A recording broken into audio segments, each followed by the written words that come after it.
akkam jirtan hordoftoota chaanaalii Nasrii Tech and Tips annagaa kooti.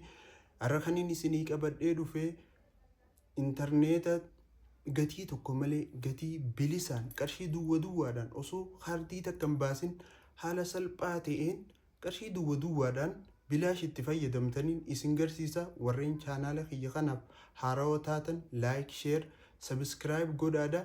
Ammas hiriyoota keessan kan wanti kun ni fayyada jettanii yaaddan share godhaafiidha.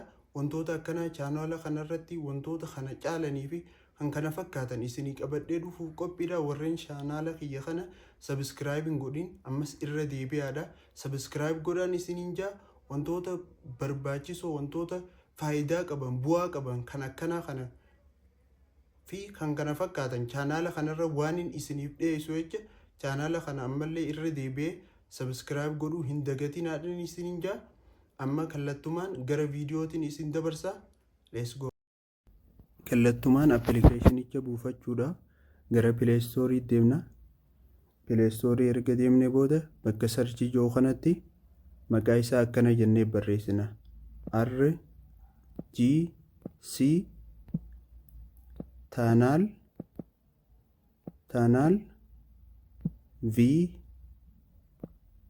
VPN jenneet barreessinaa jechuudha. Erga akka barreessinee booda hunoo appilikeeshinichi kana fakkaataa hunoo kanarratti uytan jechuudha. Erga akka irratti uytan booda install kajoo kana uytanii install kajoo erga uytanii booda hanga xumuruu ni eeyna jechuudha. Hanga daawunlood ta'ee nu dhumuu ni eeyna. Appilikeeshiniin kun appilikeeshinii ajaa'ibaati. Irraa fayyadamaadha. Hanga isin fayyadu irraa fayyadamaadhaan isiniin jaa. Appii ajaa'ibaati. Nama ammallee namoota beeytan hundaafuu sheer godhaadhaan isiniin jaa. Ammallee irra deebi'ee laayik godhuu akka hin daganneen isinii hima asumaanuu jechuudha. Laayik godhaa. Install nu ta'u jira jechuudha. Install ta'aa jira. Ni eeyna jechuudha. Hanga install ta'e xumuramu ni eeyna.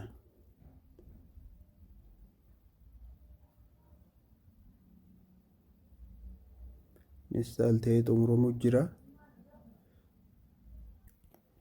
Akkuma agartan kun install ta'e xumuramee jira. San booda open kajettu kana xuyna jechuudha. Open kajettu erga xuyne booda gara fuula kanaan nu fide jechuudha. Gara fuula kanaa erga nu fide booda update now kajoo kana ni xuyxanii. Update now kajoo kana erga xuyxan booda kana leetar kanuma joo kana xuyxan jechuudha.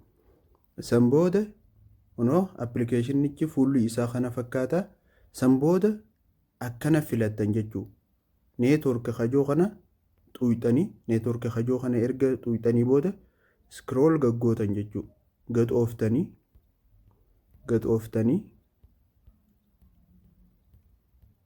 akkana gad ooftanii